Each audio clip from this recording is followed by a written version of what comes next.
예, 오늘 전해드릴 말씀은 구약성경 출애굽기 19장 1절부터 6절 말씀 가지고 제사장 나라가 되고 거룩한 백성이 되기 위한 조건이라는 제목으로 말씀드리겠습니다. 이스라엘은 사실 오늘은 출애굽기의 광야 여정, 이렇게 거기에 이렇게 또 광야 생활 하고 관련된 이야기를 통해서 제사장 나라가 되고 거룩한 백성이 되기 위한 조건이라는 제목을 말씀드리겠는데요. 사실 이스라엘은 그 하나님이 택하신 그러한 선민이었습니다. 그러나 현재 이스라엘은 그 선민의 자격을 유지하지 못하고, 사도 바울의 그 로마서에 나온 그러한 예를 거기 기록한 걸 보면요, 선민의 자격을 유지하지 못하고 있는 이제 그런 상황이라고 이렇게 사도 바울은 이야기하고 있습니다. 그래서 오늘날은 그 영적인 이스라엘, 이제 기독교인들이 바로 그 대신 이제 영적인 이스라엘이, 원래 혈통적 이스라엘이 이제 그 역할을 못하니까 영적인 이스라엘이 이제 오늘 또 거룩한 제사장이나 또 이렇게 거룩한 백성, 그러한 역할을 대체하고 있다. 이런 식으로 사도 바울은 로마서에서 이야기하고 있습니다.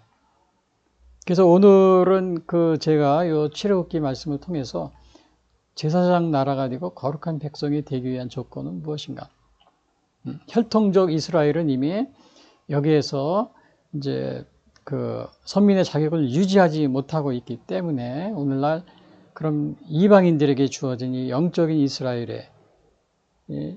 이스라엘로서 제사장 나라가 되고 거룩한 백성이 되기 위한 조건, 그거를 제가 오늘 이렇게 보려고 하는데요. 사실 우리나라도 제가 이렇게 방송하기 전에 정말 우리나라가 제사장 나라가 되고 또 거룩한 백성이 되면 얼마나 좋은가, 이런 생각을 해볼 때가 많이 있었습니다. 그래서 오늘 요 조건이 그러면 무엇인가, 이것을 이제 보면서 과연 우리 대한민국도 요 제사장 나라가 되고 거룩한 백성이 되기 위해서는 어떻게 해야 될 것인지, 그거에 대해서 좀 이렇게 제가 말씀드리려고 합니다. 그래서 우선 첫 번째로 이렇게 보면은, 우선 이스라엘의 당시에 이스라엘의 상황이 어떠한지, 요거를 좀 보고 하나님이 어떻게 이스라엘을 선민으로 택했는지, 이제 그 상황을 제가 이렇게 보려고 하는데요. 첫 번째는 이스라엘의 상황이라고 그랬죠. 현재 출애굽 후 시내 광야에 도착할 그 상황에 있는 겁니다. 도착한 출애굽 19장의 그 말씀이 출애굽한 후에 시내 광야에 도착한 그런 상태에 있었는데, 여기 1절, 2절에 보면은 이런 말이 있습니다. 이스라엘 자손이 애굽 땅을 떠난 지 3개월이 되던 날 그들이 시내 광야에 이르니라. 그리고 또 이제 여기 2절에 보니까 그들이 르비딤을 떠나 시내 광야에 이르러 그 광야에 장막을 치되 이스라엘이 거기 산 앞에 장막을 치니라. 그러니까 이스라엘은 이렇게 3개월 되던 해에, 그러니까 6월절에서 1월 15일입니다. 3개월 되던 날. 그러니까는 여기서 이거는 3개월, 3달이 흘러간 그러한 뜻이 아니고 세 번째 달, 이런 뜻입니다. third month라는 말 썼죠. 여기서도 보면 in the third month, 이거는 세 번째 달입니다. 그러니까 3개월이 지난 후가 아니고요. 그래서 in the third month 그랬잖아요. 그래서 실제적으로는 여기 2개월, 정확히 여기 시내 광야에 이른 것이 정확히 2개월이 걸린 겁니다. 그래서 요거 지도를 보시면은, 여기 이제 시내 광야인데요. 여기 보시면은, 여기가 요 부분이 이제 시내 광야로 이렇게 나와 있고, 여기 시내 광야가 정확히 이렇게 나와 있지 않지만, 여기 보시면은, 여기 이제 시내산이고요. 그리고 현재 여기를 이제 요 부분이 시내산인데, 여기 시내산의 위치를 더 정확히 보시면은 이렇게 지도가 이렇게 되어 있습니다. 그래서 요 부분이 이제 이렇게 여기 이제 시내산으로 이렇게 되어 있고요. 시내 광야는 요 아래쪽에, 여기 위쪽이라는 경우도 있어요. 위쪽에도 있을 것이다 이렇게 생각하지만 위쪽이 아니고 요 아래쪽이 바로 요쪽이 이제 시내 광야가 그러니까 요거는 이제 수에즈만이고 요거는 아카바만이라고 그러죠. 여기서 홍해라고 그러고요. 그래서 오늘 요거를 보시면은 이렇게 그러니까 이제 결국은 여기 숲곳에서 출발해 가지고 요 여기까지 시내산까지 오는데 대개 이제 2개월 딱 60일 정도 걸렸다. 요거를 여기서 이제 이렇게 여기서 얘기해 주고 있습니다. 거기서 여기 보니까는 애굽 땅을 떠난 지 3개월이 되던 날 그랬죠. 60일이 걸립니다. 그들이 신의 광야에 이른 것이다. 요 신의 광야는 바로 요 남쪽 부분이라고 그랬죠. 요 남쪽 부분이요. 그래서 여기 시내산이라고 잘 안 보이는데 여기가 시내산입니다. 여기가.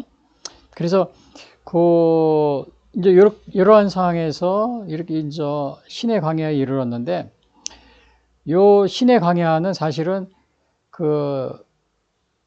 남동쪽으로 여기 이제 시내산에서 남동쪽으로 여기 보시면은 여기 이제 여기 시내산에서 보시면은 요게 시내산이거든요. 요게 여기쯤에 있는 겁니다. 여기 남동쪽으로 여기가 신의 광야인데 여기가 아마 8km 정도 이렇게 떨어져 있다. 이 북쪽에도 이렇게 있지 않느냐 이렇게 그렇게 하는 분도 있어요. 그러나 요 남동쪽 8km 정도 지점에 오늘날 그 지역명이 세바에라는 그런 지역명을 가지고 있습니다. 세바에. 그래서 여기서 이제 한 200만 명이 되니까 그 장정만 60만 명이라고 그랬잖아요. 그러니까 뭐 이렇게 식구들까지 한 200만 명이 거기서 여기서 시내산에서 한 1년 정도 머무릅니다. 대략이요.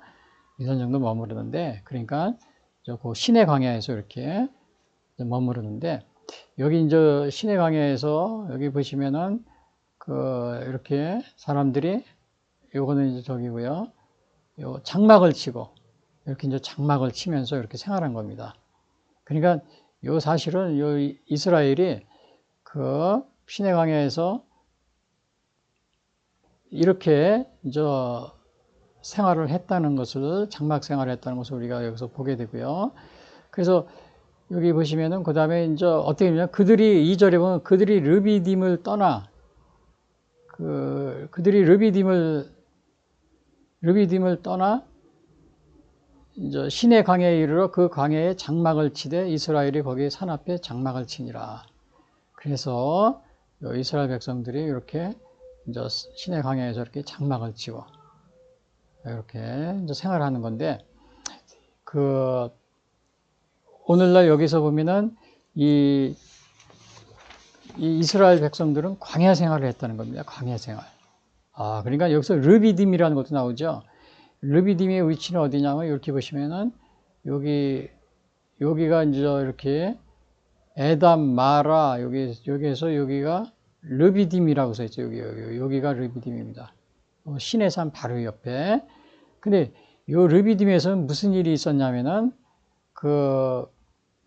여기 르비딤에서는 이렇게 모세가 바위에서 물을 나오게 하는 이제 그런 기적이 일어난 곳입니다. 르비딤이. 백성들이 여기 와가지고 이제 목이 마르다 그러니까 모세가 이렇게 바위를 쳐서 지팡이로 바위를 치니까 물이 나오는 이런 놀라운 기적이 일어났던 것이죠. 그러니까 그 이스라엘은 이렇게 애굽에서 이렇게 출애굽할 때도 보면은 이렇게 유월절날 이렇게 이제 출애굽 요거는 이제 여기 보시면은 처음에는 요 애굽에서 나올 때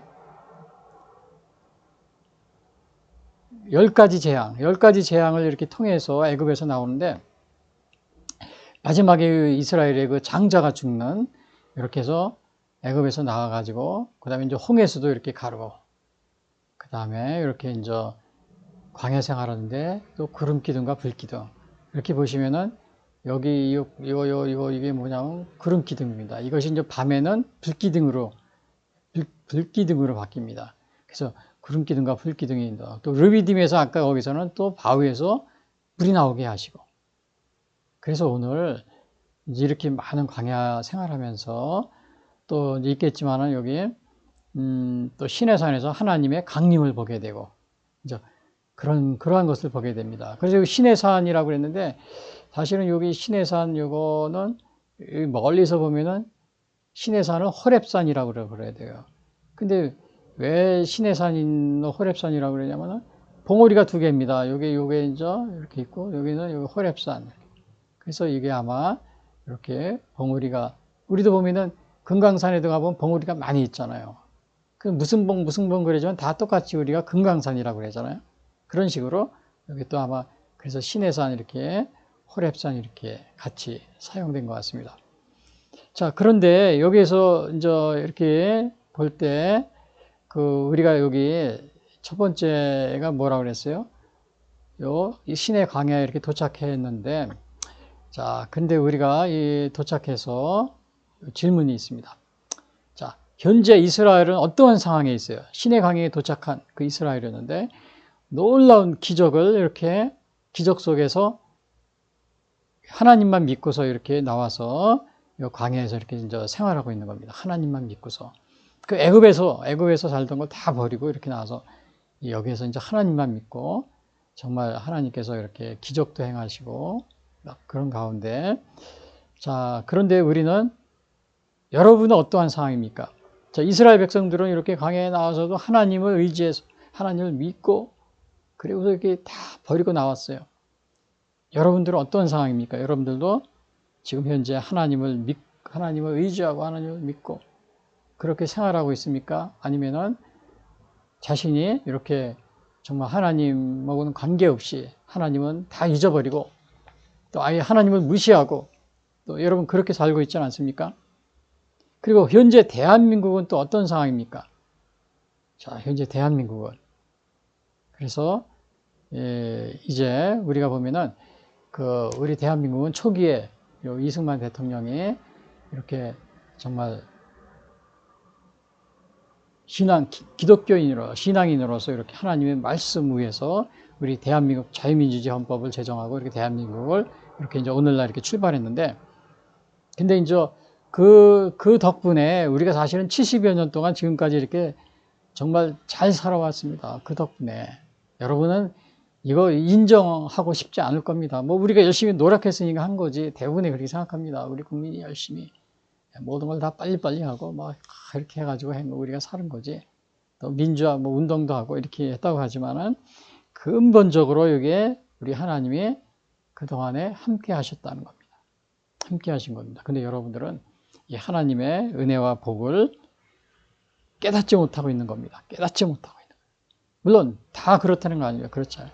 그리고 여러분의 현재 상태, 우리의 현재 상태, 이스라엘이 자, 요 신의 광야에 도착해가지고는, 이거 우리가 열심히 뭐 노력해가지고 열심히 달려왔어, 여기까지. 애굽의 노예 생활을 다 버리고, 하나님이 도와주신 거 다 잊어버리고, 이렇게 하지 않고, 하나님을 의지하는 가운데, 여기에서 이렇게 또 장막 생활하면서 하나님을 의지하는. 여러분들도 오늘 이스라엘 백성들처럼 이렇게 하나님을 기억하며 의지하며 이렇게 살아가고 있는 상황입니다. 우리 대한민국도 여러분 어떻게 생각하고 있습니까? 그래서 두 번째는 보면은 그럼 이스라엘의 그러니까 오늘의 요 제목이 뭐냐면은 제사장 나라가 되고 거룩한 백성이 되기 위한 조건으로서 첫 번째 생각한 것이 뭐냐면은 출애굽 후 신의 강에 도착한 이스라엘이다. 이스라엘 상황을 보고 두 번째는 또 우리가 어떠한 상황에 있었냐면은 이스라엘이 과거를 회상하는 거예요. 그래서 마지막 세 번째는 제가 이제 조건을 말씀드리기 전에 이스라엘의 과거에 어떤 일이 있었는가. 여기 보니까 과거를 회상하는 거예요. 과거를 보니까 하나님이 독수리 날개로 이스라엘을 애굽으로부터 인도하셨다. 여기 이제 3, 4절에 나옵니다. 19장. 그래서 3절, 4절 이거 보면은 제가 읽어 드릴게요. 화면을 못 보시는 분이 있어서 제가 읽어 드리려고 합니다. 모세가 하나님 앞에 올라가니 여호와께서 산에서 그를 불러 말씀하시되 너는 이같이 야곱의 집에 말하고 이스라엘 자손들에게 말하라. 그리고 4절 내가 애굽 사람에게 어떻게 행하였은가 내가 어떻게 독수리 날개로 너희를 업어 내게로 인도하였음을 너희가 보았느니라. 그러니까 이거는 이제 과거를 회상하는 거예요. 과거. 하나님이 어떻게 행했는지. 근데 이 과거를 회상하는 건데 여기서 보니까 모세가 하나님 앞에 올라갔다 그랬죠. 근데 이거 하나님 앞에 올라가는데 여기 보면 이렇게 저 시내산에 강림하는 이런 모습이 보입니다. 근데 여기 보면은 요 시내산의 강림이 하나님이 이렇게 천둥, 번개, 나팔 소리, 그리고 이제 하나님의 음성 뭐 이렇게 들렸는데, 야, 이거는 근데 그냥 모세만 혼자 싹 이렇게 듣고 그런 게 아니고, 요 밑에 보면 여기 뭐가 있죠? 점점에 여기 다 이게 뭐냐면 여기 사람들입니다. 이스라엘 백성들이에요. 하나님이 요 산기슭에 이스라엘 백성들이 다 여기 와서 옷을 빨고 정결하게 하고 산 밑에 이렇게 와서 있으라고 그랬어요. 하나님이 다 보라고 그랬어요. 그 가운데 이렇게 빽빽한 구름, 천둥, 번개, 나팔 소리 나면서 또 모세가 이렇게 하나님을 그 가운데서 이렇게 뵙기 위해서 올라갑니다. 그래서 여기 나온 게 모세가 하나님 앞에 올라가니 그랬어요. 하나님 앞에 올라가니. 그러니까 그냥 올라간 게 아니고 이스라엘 백성들이 다 이렇게 산 밑에 다 있고서 하나님이 아예 여기 밑에 와서 기다리라고 그랬어요. 다 보게 하라고 그랬어요. 그래서 오늘 우리 기독교는 제가 이 누누이 말씀드리지만 우리 기독교에는 뭐 어떤 사람이 뭐 굴 속에 들어가서 40일 이렇게 금식하고 기도하다가 뭐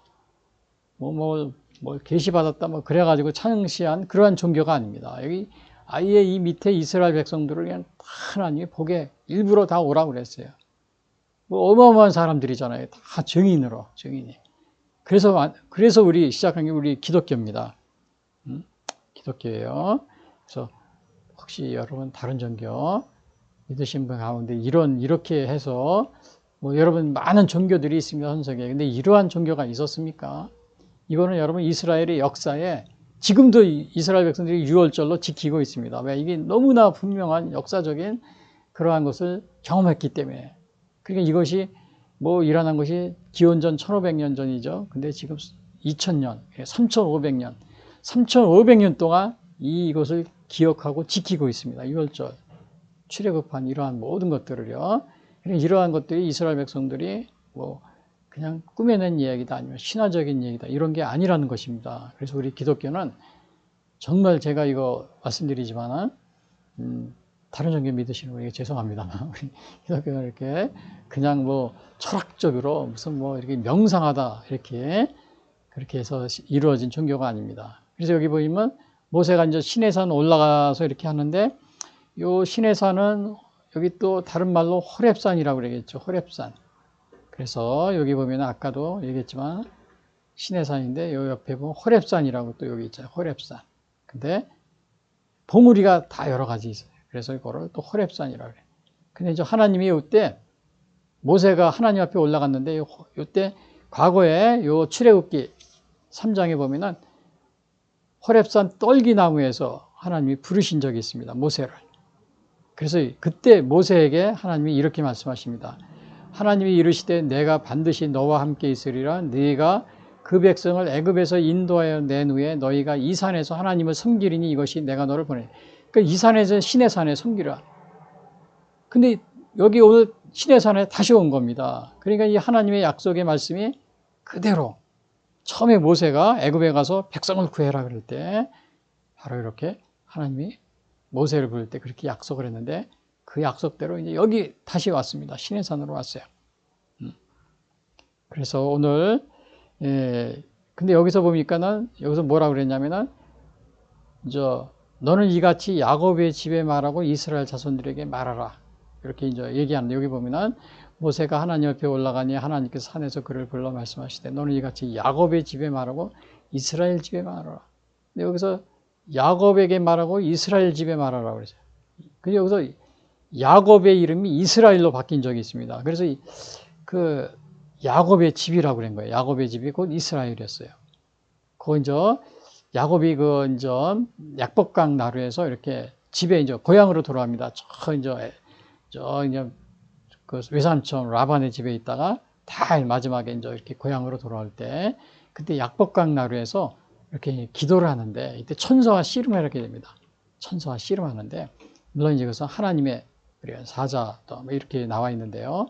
여기서 이렇게 얘기합니다. 그때 그 천사가 그 이렇게 얘기를 합니다. 하나님의 사자가 그가 이르되 창세기 32장 28절에 보면 그가 이르되 내 이름을 다시는 야곱이라 부를 것이 아니요 이스라엘이라 부를 것이니 이는 내가 하나님과 및 사람들과 겨루 이겼습니다. 그래서 이때부터는 이제 이스라엘을 야곱 바로 이제 이스라엘 민족이다 그러면 야곱의 후손이다. 그래서 이스라엘 이렇게 부르게 된 겁니다. 이제부터는 내가 이스라엘이라. 내가 요거는 이제 요거 약법강에서 이렇게 야곱이 기도할 때 요거 이제 그려놓은 겁니다. 물론 그려놓은 거예요. 사실적으로 이렇게 뭐 사진 지은 게 아니고 그때 야곱이 천사와 씨름하는 이러한 모습입니다. 그래서 이렇게 그때 이제 요때부터 이스라엘로 바뀐 겁니다. 그래서 여기서 뭐라 그러세요? 너는 이같이 야곱의 집에 말고 이스라엘 집에 이야기하라. 이런 식으로 자손들에게 말하고 이런 식으로 여기 표현하게 된 겁니다. 근데 여기 4절에 보니까 회고를 하는데 하나님이 그러는 겁니다. 내가 애굽 사람에게 어떻게 행하였은가? 내가 어떻게 독수리 날개로 너희를 업어 내게로 인도하였음을 너희가 보았느니라. 그러니까 하나님이 정말로 이렇게 여기까지 이제 이렇게 시내산까지 인도한 거, 이거는 하나님이 그냥 한 것이 아니고 이렇게 정말 독수리 날개로 업어가지고 인도했다는 거예요. 여러분, 독수리는 그 새끼를 뭐 위에다 엎는다고 그러는 것 같아요. 업어가지고 이렇게. 그러니까 하나님이 독수리 날개로 업었다. 그냥 뭐 보통 새가 아니고 새 중에서도 가장 독수리가 용맹하고 아주 날쌔잖아요. 그래서 이 독수리 날개로 내가 인도했음을 너희가. 그러니까 이제 과거를 회상하는데 정말 이 온갖 여러 가지로 이렇게 많은 그 출애굽할 때 애굽에 노예 살해할 때 막 이스라엘이 못 살겠다고 막 울부짖으니까 하나님이 거기서 모세를 보내가지고 이제 거기서 노예 생활에서 구해내는 겁니다. 근데 이 바로가 그냥 보내주지 않는, 모세를 보냈는데도 모세의 말을 바로가 안 들으니까 막 어떤 기적을 행하냐면 첫 번째 재앙이 뭐냐? 나일강이 피로 변하는 이 재앙을 쫙 합니다. 그러면서 이게 하나님이시다. 우리 하나님이 이렇게 한 것이다. 그러니까 빨리 바로 왕한테 그러는 거야. 빨리 내 백성을, 이스라엘을 노예 한 200만 되죠. 이 노예에서 해방식 보내줘라. 막 이렇게 얘기하는 겁니다. 그래도 바로 왕이 안 들어요. 계속 뭐 첫 번째 재앙, 뭐 개구리, 그 다음에 이재앙, 파리재앙, 그 다음에 가축에 뭐 독종이 생기고 뭐 우박이 떨어지고, 그 다음에 그냥 이렇게 어둠이 깔리고, 예? 메뚜기 재앙 뭐 이런 게, 그래도 마지막 10번째 재앙이 뭐였었냐면요. 이제 문설주의 양의 피를, 이게 6월절입니다. 이것이 이제. 그래서 마지막 10번째 재앙은 장자의 죽음이에요. 그러니까 애굽의 모든 장자들이, 가축의 첫 새끼까지도 다, 모든 사람들이. 근데 이게 마지막 날 밤, 이렇게 이제, 그러나 이스라엘 백성들의 문설주에 이렇게 피를 바른 집은 장자가 죽지 않고 넘어갑니다. 죽음이 넘어가요. 그래서 이거를 6월절. 그때 이제 출애굽해가지고 막 이제 도망 나오는 거예요. 바로가 나중에는 자식 10번째 재앙에 다 죽으니까 가라. 이스라엘 백성들 다 내보냈어요. 내보냈는데 한참 가다 보니까 또 바로가 다시 군대를 끌고 쫓아오는 겁니다. 쫓아오니까 딱 가다 보는데 이 앞에 홍해수가 이렇게 가로막고 있어요. 그 이제 물론 쫓아오는 그 노정은 이렇게 되는 거예요. 여기서 숫곳에서부터, 그러니까 여기서 처음에 여기서 이렇게 출발해가지고 이렇게 계속. 여기 보면은 이제 여기 홍해수가 가로막고 있잖아요. 여기요. 그래서 이 홍해수에 다다랐는데 바로 여기에서 이제 모세가 백성들이 막 원망을 합니다. 홍해수 앞에서 어떻게 우리를 다 죽일 거냐고. 차라리 애굽에 있었으면 좋지 않았냐. 그랬을 때 모세가 하나님이 내 지팡이를 잡고 내 손을 들어서 바다를, 홍해수를 이렇게 내밀러라. 그러니까 이렇게 하니까 홍해수가 갈라진, 홍해수를 가르는 이러한 기적이 일어납니다. 기적이 나는데 정말 이제 바로의 군대를 따돌렸어요. 근데 강해로 왔는데 어디로 갈지도 몰라요. 그러니까 하나님이 이렇게 구름 기둥과 불 기둥으로 쫙 인도해 줍니다. 홍해수를 가를 때도 뒤에서 바로의 군대가 쫓아오니까 하나님이 구름 기둥으로 탁 막아서 가지고 쫓아오지 못하게 하나님이 막습니다. 그래서 여기 그런 내용입니다. 출애굽기 19장 19절 보면은 이스라엘 진 앞에 가던 하나님의 사자가 이거 14장 19절에 보면 그들의 뒤로 옮겨가매 구름 기둥도 앞에서 그 뒤로 옮겨 애굽진과 이스라엘 진 사이에 이르러 서니 저쪽에는 구름과 흑암이 있고 이쪽에는 밤이 밝음으로 밤새도록 저쪽이 이쪽에서 가까이 이게 뭐야 가까이 못하다 했더라. 그러니까 이게 뭐냐면 이 홍해수를 건너는데 바로의 군대가 쫓아옵니다. 쫓아오는데 여기서 정말 구름 기둥에 저 바로의 군대 앞에 딱 가로막고 있어요. 그래서 이거 14장에 그 얘기하는 겁니다. 구름 기둥이 뒤로 갔다. 뒤로 가서 바로의 군대가 못 오게. 그러니까 우리 하나님이 얼마나 이스라엘 백성들을 이렇게 정말 위험에서 구해주고, 그리고 이제 그렇게 막 가다가 보니까는 중간에 가다 보니까 목이 말랐는데 물이 없어요. 물이 없으니까 또 르비디메이로는 물이 없어요. 또 엘리메이가 뭐 먹을 것이 없어요. 그러니까 만나 메추라기도 하늘에서 내려주시고, 또 물이 없으니까 이렇게 물도 르비딤에서 바위에서 물이 나오게 하나님이 이렇게 이러한 일도 있게 됩니다.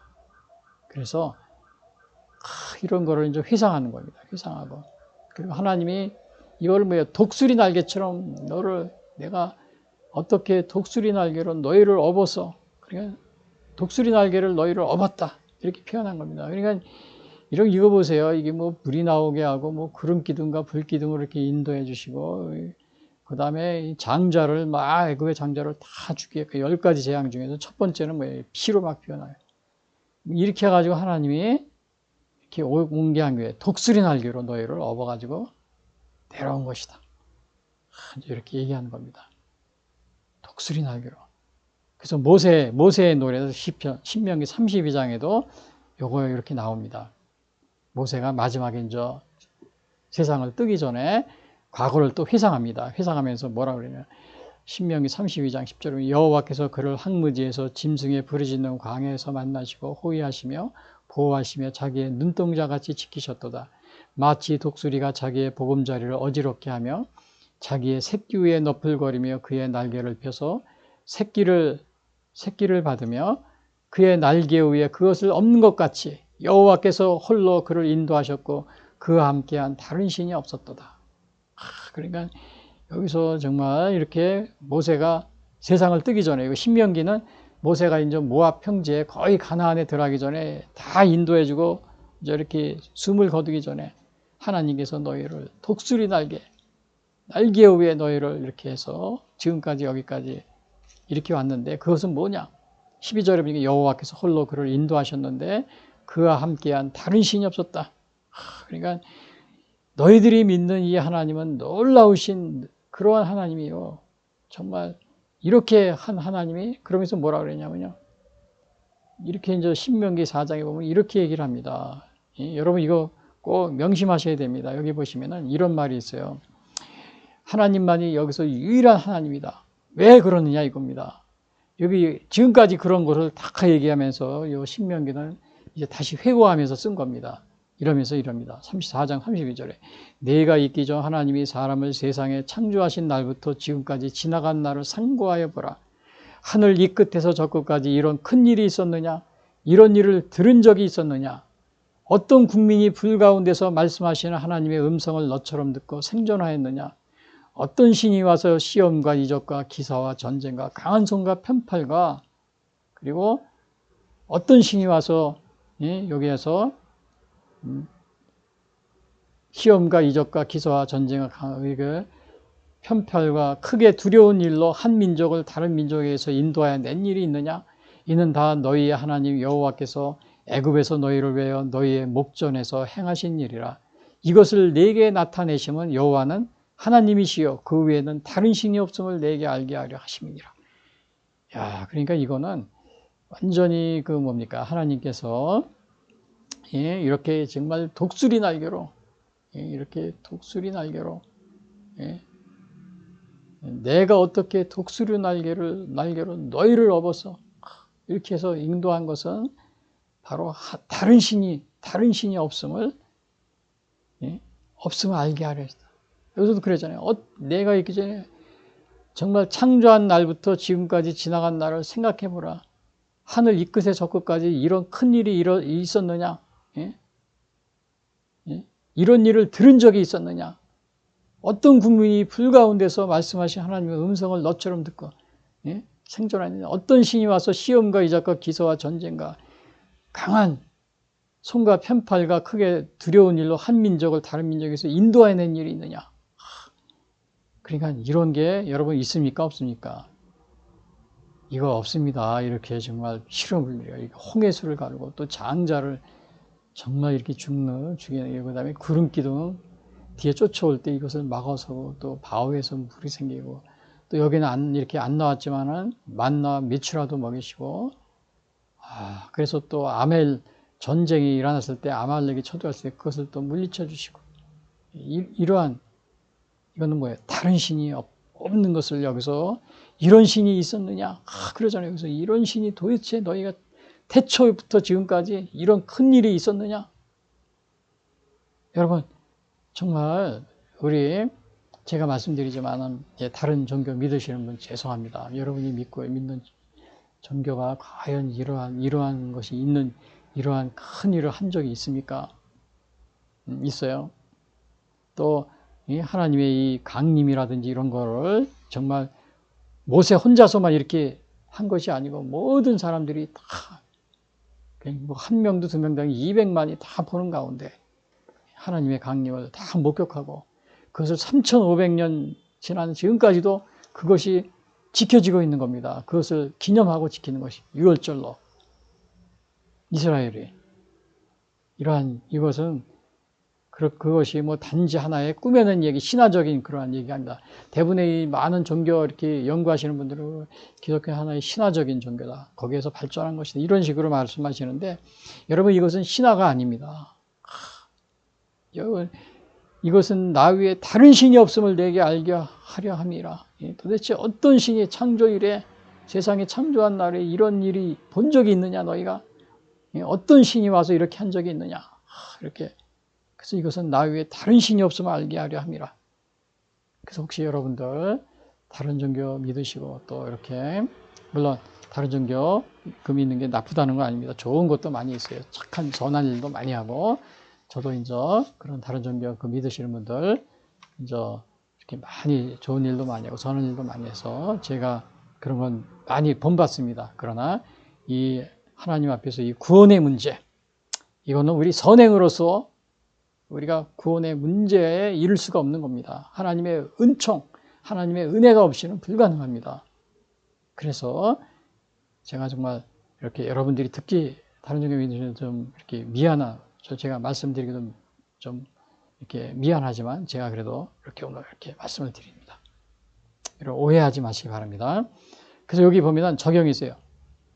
대한민국은 이스라엘이 과거를 희생하는 거죠. 우리도 한번 지나간 걸 한번 보세요. 대한민국 5,000년 역사에서 이승만 대통령에 의해 하나님 신앙에 출발한 일에 이스라엘처럼 하나님의 보호하심을 받았다는 사실을 여러분 인식하고 있습니까? 예. 그렇죠. 정말 우리 5,000년 역사 이래 최초로 우리 대한민국이 건국될 때 이승만 대통령이 기도로 시작을 했습니다. 그리고 이승만 대통령이 신앙인이었어요. 실제로 이승만 대통령은 미국에 공부를 갔을 때 신학 공부를 했습니다. 그래서 대통령이 된 겁니다. 대통령이 된 건데 이것은 우리에게 아주 큰 어떻게 보면은 우리 대한민국의 아주 선물이나 마찬가지입니다. 선물. 그동안의 5,000년 역사에서 우리는 방황하는 그러한 민족이었어요. 물론 뭐 각 왕조 때마다 우리가 뭐 크게 이렇게 부흥도 하고 그런 거 있었지만 근본적으로 이 천지를 창조하신 하나님, 이것을 우리가 만나서 또 그 기초에서 세웠다는 이 헌법과 기초에 세운 것은 이승만 대통령으로 아주 우리가 큰 아주 행운을 가지고 있는 거랑 마찬가지예요. 근데 오늘날, 이것을 폄하하는 사람이죠. 물론 이제 이승만 대통령이 재임 중에 또 뭐 장기 집권하고 또 이렇게 부정선거 이런 면이 있었습니다. 그러나 거기에는 역사적 그 정황을 볼 때 부득이한 일도 많았습니다. 여러분, 그건 뭐냐면은, 당시에 이 공산주의에 이렇게 대항하면서, 이렇게 이 공산화를 막기 위해서 이렇게 하다 보니까 장기 집권도 하게 되고, 또 이렇게 하다 보니까 또 부정선거 본의 아니게 이렇게 거기에 또 말려들어서 이렇게 많은 뭐 독재 아닌 독재자다 이런 식으로 비난을 들면서 오늘날도 많은 사람들이 이 이승만 대통령을 폄하하는 경우가 많이 있어요. 그런 걸 예를 들면서요. 그래서 최근에 나온 게 이건 100년 전쟁이거든요. 이건 이제 이승만 대통령이 이제 건국을 피한 이러한 것을 다 쓴 겁니다. 여기 위에 보면은 여기 이제 이승만 대통령도 있고 여기 이제 박정희 대통령도 이렇게 있는데 여기 보면은 여기 밑에 내용이 요 민족문제연구소라고 써 있죠. 여기 민족문제연구소라는 곳에서 이거를 했어요. 다큐로. 그러면서 이승만 대통령이 여기 뭐라고 써 있어요? 이승만 대통령 100년 전쟁하고 이승만 대통령 여대성과 뭐 패러디전. 그러니까 그 뭐라 그럽니까? 여대생과 여기 패러디라고 써 있죠. 여기 보면은 여기 보면 여대생과 뭐 패러디 이런 거예요. 그러니까 뭐 바람 폈다 뭐 이런 겁니다. 뭐 두 얼굴에 뭐 그리고 이승만 그리고 나오죠. 여기 보면은 두 얼굴에 이런 식으로 해서 그래서 여기 뭐 프레이저 보고서 여기 민족문제연구소 여기는 주로 좌익 역사학자들이 모여 있는 곳입니다. 공산주의를 추정하고 이 사람들 보니까 전에 그 대통령들이 북한 방문할 때 꼭 거기 그냥 따라가서 김정일, 김일성, 김정은 앞에서 꾸벅꾸벅 아주 그러고 있더라고요. 뻔하지 않습니까? 그리고 여러분 우리나라의 그 정치인들이 좋은 사람이냐 나쁜 사람이냐 그건 어떻게 판단하냐면은 여러분이 아주 쉬운 방법이 있습니다. 그 쉬운 방법은 뭐냐면은 북한에서 욕을 하느냐 안 하느냐 그걸 보면 알 수 있어요. 그 이승만 대통령 지금도 욕합니다. 계래 이승만 무슨 계래 계래 순애라고 또 박정희는 무슨 막 욕하더라고요. 전두환은 놈이라고 막 욕하더라고요. 박근혜는 또 연이라고 박근혜 연 막 근데 저는 탄핵하고 그럴 때 막 얘기하고 그럴 때 보면요 방송에 나온 거 보면요. 근데 이번에 보면 윤석열 대통령 또 탄핵한다고 막 그러더라고요. 윤석열 대통령 막 욕하더라고요. 여러분, 윤석열 대통령 엊그제도 보니까 뭐 탄핵한다고 막 들고 일어났는데, 북한이 여러분 욕하고 있잖아요. 똑같이 우리 지금 야당인가 거기서 욕하고 있어요. 뭐 탄핵하라고 나가라고 그러고, 뭐 물러나라고 그래요. 여러분, 북한이 싫어하는 정치인들은 애국자입니다. 그래서 어떻게 평가하냐면은, 윤 대통령이 지금 뭐 북한에서 막 욕하죠. 그 애국자입니다, 애국자. 북한에서 욕하면 애국자예요. 근데 지금 뭐 야당에서는 죄송합니다만 이 더불어민주당이 어제도 오늘도 뭐 토요일 날도 보니까 막 서울역 앞에서 막 집회하고 대통령 물러나라 그랬는데 북한이 똑같이 그렇게 하고 있어요. 북한하고. 북한이 비난하는 사람은 애국자입니다. 그래서 윤 대통령이 애국자인가 아닌가, 나라를 위하는 대통령 아닌가는 북한이 욕하는 걸 보면 알 수 있어요. 북한이 지금도 뭐 그냥 끊임없이 막 오물풍선 보내고 막 욕하고 그러는 거 보니까 윤석열 대통령은 이 나라를 공산주의부터 막아내려고 하는 그런 애국자라는 것을 우리가 알 수 있습니다. 근데 더불어민주당 야당이죠. 근데 뭐 물러나라 그러는데, 야, 참 이게 여러분들 국민들 여기에 좀 조심하시기 바랍니다. 박근혜 대통령 때는 그냥 북한에서 매일 방송하면은 박근혜 연이라고 그러더라고요. 박근혜 연 막 그리고 뭐 그냥 탄핵시켜라 막 매일같이 근데 어떻게 남쪽에서도 똑같이 그렇게 해가지고 촛불 들고 일어난 사람들이 그랬잖아요. 막 그냥 박근혜 대통령 나가라고. 저는 뭐 제가 이 얘기하는 것은 지금 여러분 이거 보세요. 여기 우리나라가 대한민국 5000년 역사에 이승만 대통령에 의해 하나님 신앙을 출발한 일에 이스라엘 하나님 자 이렇게 했는데 정말 이러한 저기를 막 욕하는 사람이 있습니다. 근데 그 욕하는 사람들 보면 북한이 욕하는 사람들하고 똑같이 일치래요. 이 북한은 뭡니까? 이 공산화를 시키려고 하는 그러한 집단이잖아요. 하나님을 배격하고. 그래서 여러분들이, 국민들이 이 판단을 잘 하셔야 됩니다. 그 다음에 이제 마지막, 그러면 제사장 나라가 거룩한 백성이 되기 위한 조건, 이게 이제 결론인데요. 여기니까 5절에 보면 세계가 다 내게 속하였나니 너희가 내 말을 잘 듣고 내 언약을 지키면 너희는 모든 민족 중에서 내 소유가 되겠고 너희가 내게 대하여 거룩한 백성이 되리라. 너는 이 말을 이스라엘 자손에게 전할지니라. 이렇게 했죠. 그래서 이거 거룩한 백성이 되기 위한 조건이 뭐냐. 여기 보니까 5절에 여기 나와 있어요. 세계가 다 내게 속하였나니 너희가 내 말을 잘 듣고 내 언약을 지키면 너희는 모든 민족 중에서 내 소유가 돼. 그러니까 여기서 언약을 지키라고 했어요. 언약을 지키면. 그렇죠? 이 언약은 뭐예요? 하나님과의 맺은 언약입니다. 이 맹세하고 다릅니다. 사람과 사람 사이에 맺은 거게 아닙니다. 하나님과 사람 사이에 맺은 거예요. 여러분, 보통 우리가 뭐 계약을 한다 그러면 사람과 사람 사이잖아요. 또 무슨 뭐 남북 뭐 이렇게 조약한다 그러면 사람과 사람 사이. 근데 언약은 하나님과의 관계, 하나님과 맺은 겁니다. 하나님과 맺은 거기 때문에 이거를 언약을 근데 잘 지키면, 하나님과의 약속을 잘 지키면 이런 뜻이에요. 근데 우리가 이제 제가 이거 말씀드리는 거는 요즘에도 보면은 저를 이제 어릴 때부터 감리교에서 자랐는데 되게 장로교 분들이 계속 비난을 많이 합니다. 왜 감리교는 자유주의라고 그래. 나 어릴 때부터 너무 많이 들어왔어요. 자유주의라고 그래. 또 감리교는 이렇게 자유의지를 강조해가지고 뭐 신인 협동론을 주장하기 때문에 그 자유주의 신학이다 막 그래가지고 뭐 이단이다 심지어 어느 목사님들이 주로 이제 장로교 보수 계통의 목사님들이 다 그렇다는 건 아니고요. 저는 이제 그런 소리를 많이 들었습니다.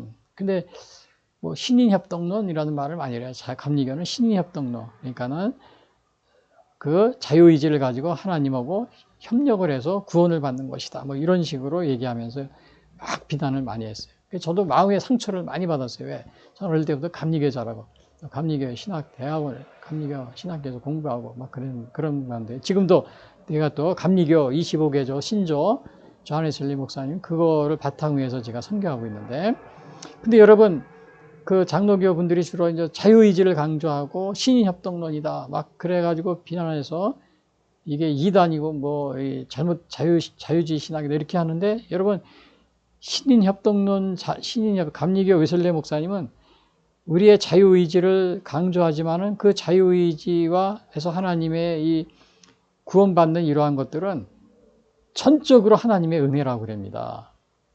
여러분 우리가 계약서 쓸 때는 사람과 사람 사이에 문장을 만듭니다. 근데 하나님과의 구원에 관한 이 약속은 언약입니다. 언약은 다 문장 전체를 사람하고 같이 의논해서 만들어요? 아닙니다. 하나님이 다 작성해 놓은 겁니다.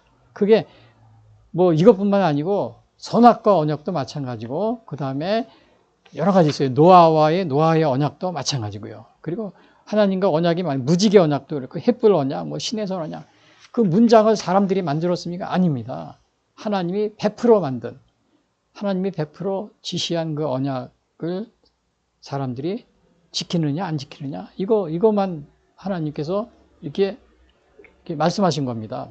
그래서 이게 뭐 신인협동론이다 감리교에서 뭐 자유의지를 강조하는 게 이단이다, 뭐 자유주의 신학이다 이렇게 하는 게 아니고, 웨슬레 목사님은 이거 자유의지 자체도, 이것을 행사하는 것 자체도 구원에 있어서 자유의지는 뭐야? 전적인 하나님의 은혜라는 겁니다. 전적인 하나님. 그렇죠. 구원받고 안 받고 하나님의 100% 계약서를 하나님이 다 쓰신 거잖아요. 그냥 사람이 쓴 게 아닙니다. 그러니까 우리가 믿었다고 해서 그것이 우리가 자유의지로 이게 믿은 게 아닙니다. 100% 하나님의 은혜입니다. 그래서 웨슬레 목사님이 이것은 전적인 하나님의 은혜라고 합니다. 자유의지가 있지만은 우리가 문장을 만든 게 아니잖아요. 계약서를 쓴 게 아니기 때문에 하나님이 100% 만든 문장, 언약, 그 약속의 말씀을 우리는 갖다 그냥 이렇게 거기에 이렇게 순종한 거, 그거밖에 없는 겁니다. 그래서 이거 뭐 신인협동론이다 이런 말을 쓸 필요가 없어요, 사실은요. 근데 우리는 뭐 조직신학, 역사신학 계속 뭐 이런 거 말을 만들어내는 거죠. 근데 우리 성서신학에서는 그냥 언약으로, 이렇게 언약은 100% 이게 하나님의 은혜라는 것을 언약이 우리가 여기서 볼 수가 있어요. 여기서 언약을 지키면 하나님의 전적인 은혜입니다. 그래서 존 칼빈이 얘기한 게 전적인 은혜다. 이게 틀린 말이 아니에요. 그리고 웨슬레 목사님도 마찬가지로 자유의지를 얘기하지만 이건 전적인 은혜이다. 이렇게 똑같이 동일하게 얘기하고 있습니다. 그래서 세계가 다 내게 속하였다. 여기 이제 요 말이 있는데, 여기서 보면은 하나님은 이스라엘뿐만 아니고 온 세계의 소유자, 온 세계를 다 하나님께서 이렇게 이제 다스리고 있다는 것을 여기서 얘기하고 있습니다. 그래서 여기 보시면은 이제 인류의 사도행전 17장에 보면 이런 말이 있어요. 인류의 모든 족속을 한 혈통으로 만드사 온 땅에 살게 하시고 그들의 연대를 정하시며 거주의 경계를 정하시고, 하나님께서 이렇게 온 세계가 다 하나님께 속해 있기 때문에 세계의 소유자시고 또 거주의 경계도 정해주시고 모든 인류를 한 족속 한 혈통으로 이렇게 만드셨다고 그랬어요. 자, 그런데 제가 좀 여기 질문해 볼 게 있습니다. 여기 보시면은. 뭐 질문이 있냐면, 지역과 종기 첫 번째, 관계없이 전 세계가 하나님의 통치 아래에 있으면 믿고 있는가? 그렇죠. 여기 뭐라 그랬어요? 온 세계가 다 내게 속하였다고 그랬잖아요. 그리고 지역의 거주의 경계도 정해지고. 근데 제가 여기 하나 여쭤볼 거는 여기 두 번째 문제예요.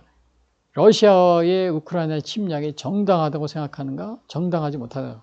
제가 요거를 좀 물어보는데, 오늘날 이거를 제가 왜 물으면, 하늘은 러시아 기자가 있었습니다. 러시아 기자가, 많은 나라 사람들이 러시아가 우크라이나를 침략했다고 막 비난하는데, 침략자라고 하는데, 사실은 러시아 기자가 이제 자기가 변명하는 겁니다.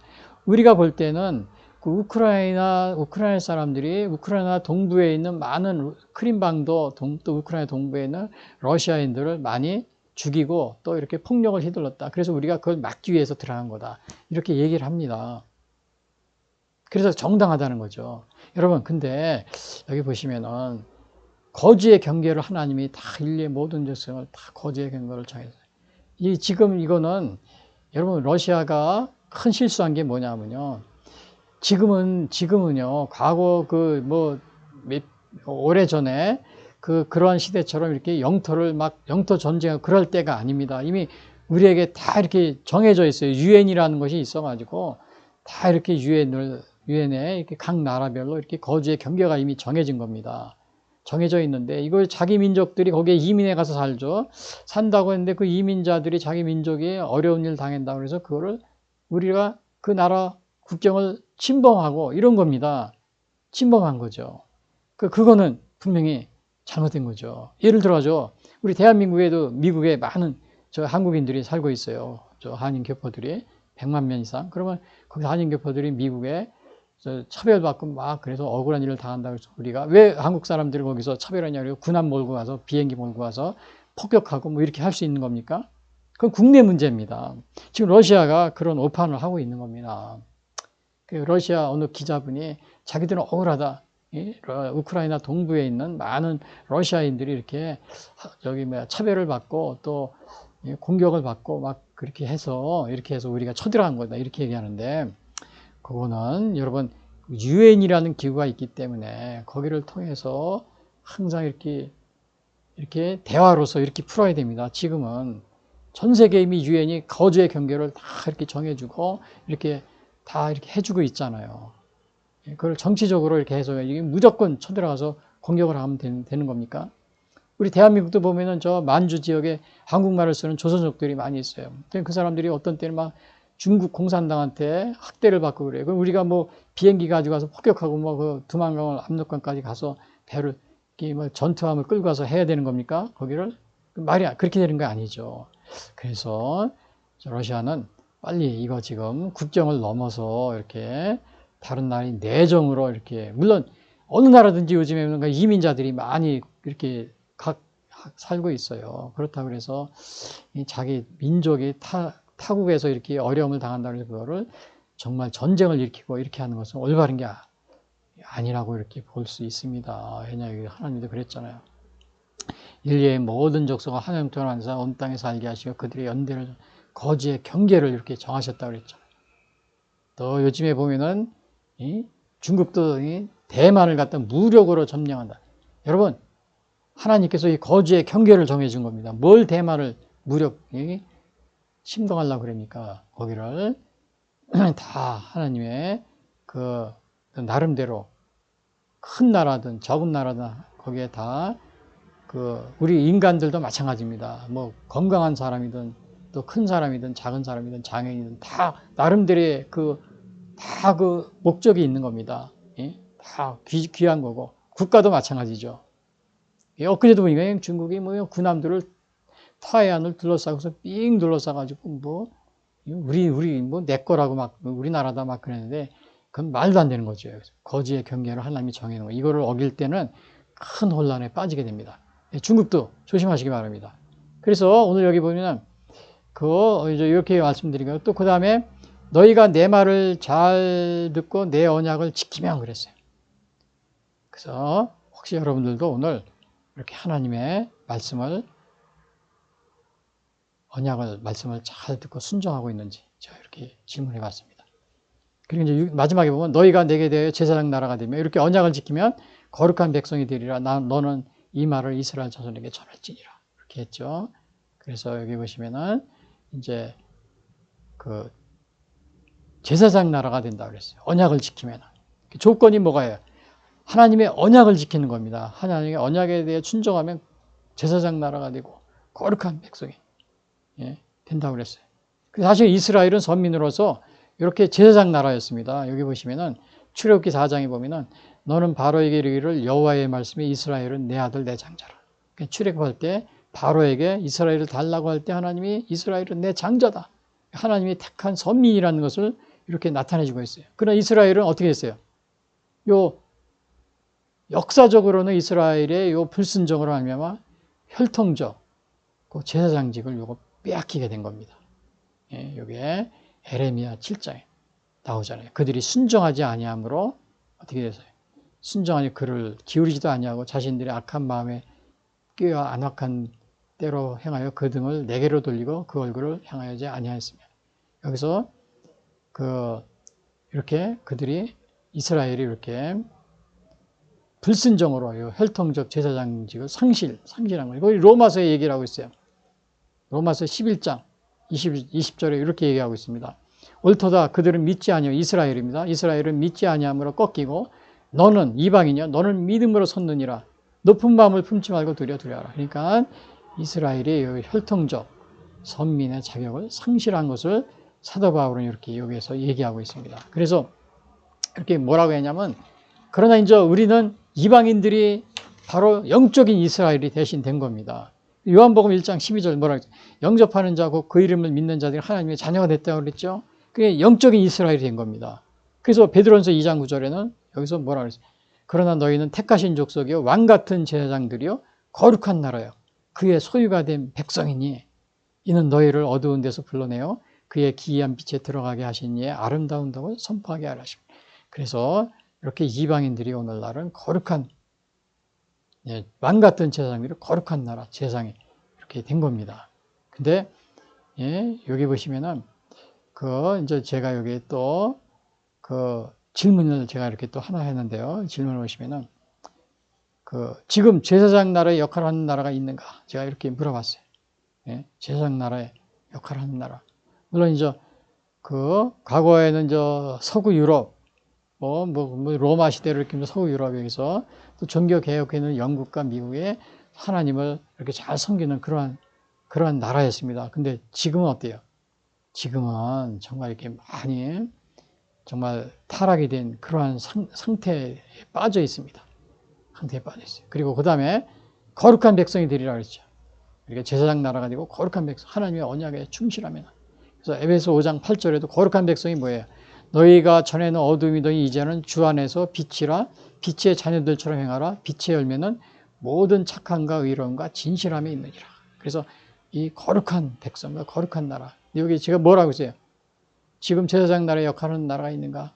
그러면 우리는 그러면 거룩한 백성에 속하여 있는가? 우리나라는 어때요? 이렇게 거룩한 이방인들은 하나님을 영접함으로써 거룩한 그러한 나라가 된다, 백성이 된다고 그랬죠. 이방에 하나님의 자녀가 돼서. 근데 우리는 착함과 의로움과 진실함에 이렇게 우리는 거룩한 백성에 속하고 있습니까? 여기 착하고 의로움과 진실함에 속하고 있어요. 자, 우리 대한민국이 이승만 대통령이 초기에 기도로서 시작했다고 그랬죠. 자, 그런데 지금 상황 70년이 지나서 많은 복을 받았습니다. 하나님의 복입니다. 우리가 이렇게 지금 오늘날 이렇게 많은 것을 크게 많은 분야에 발전했잖아요. 이렇게 하면서 하나님의 우리에게 그동안에 많은 축복을 해주신 그런 결과입니다. 과거에는 서구 유럽이 그랬어요. 독일이라든지 아니면 프랑스라든지. 근데 지금 엊그제도 독일에서는 지금 아주 큰 혼란에 빠져 있습니다. 유럽이. 왜 그러냐면 온갖 그냥 가면 여행 가는 사람이 그럽니다. 지금 올림픽에도 보면 이렇게 남의 물건을 훔쳐가는 사람에다 도둑질하는 사람이 너무나 많아서 거리에 마음대로 다닐 수도 없고 밤 7시만 되면 다 이렇게 무서워서 다 집안에 있고 이런 상황이 됐다고 그럽니다. 그게 왜 그러냐면 하나님을 유럽들이 하나님을 떠나서, 여러분 파리올림픽 떠나서 생활하기 때문에 파리올림픽 보세요. 그 개막식에서 여러분 어떠한 일이 일어났습니까? 완전히 뭐 이상한 뭐 이 남자가 여자가 돼가지고 여장한 사람들이 다 나와서 그냥 개막식을 하고 그러지. 이상한 나라가 돼 있잖아요. 그렇게 타락을 한. 근데 우리 대한민국은 그럼 어떠냐? 대한민국은 이렇게, 우리 대한민국은 이렇게 착함과 의로움과 진실함, 이렇게 해서 거룩한 백성이 되어야 되는데, 물론 이제 여러 가지 잘한 것도 많고 못한 것도 많죠. 근데 가장 최근에 좀 아쉬운 거는 이거 부정선거입니다. 왜냐하면 우리나라 헌법 1조는 뭐예요? 우리 주권은 국민에게 있다고 그랬잖아요. 근데 이 부정으로 하면은 주권이 완전히 거짓으로 정치인들이, 이거 2024년 4월 10일 사전투표 이거 나온 거예요. 더불어민주당 지금 야당이 우리나라 선거구가 3,500구 지역이 되는데 3,304개 지역에서 더불어민주당이 사전선거에서 승리하고, 나머지 국민의힘은 여당이죠. 56군데에서만 승리했어요.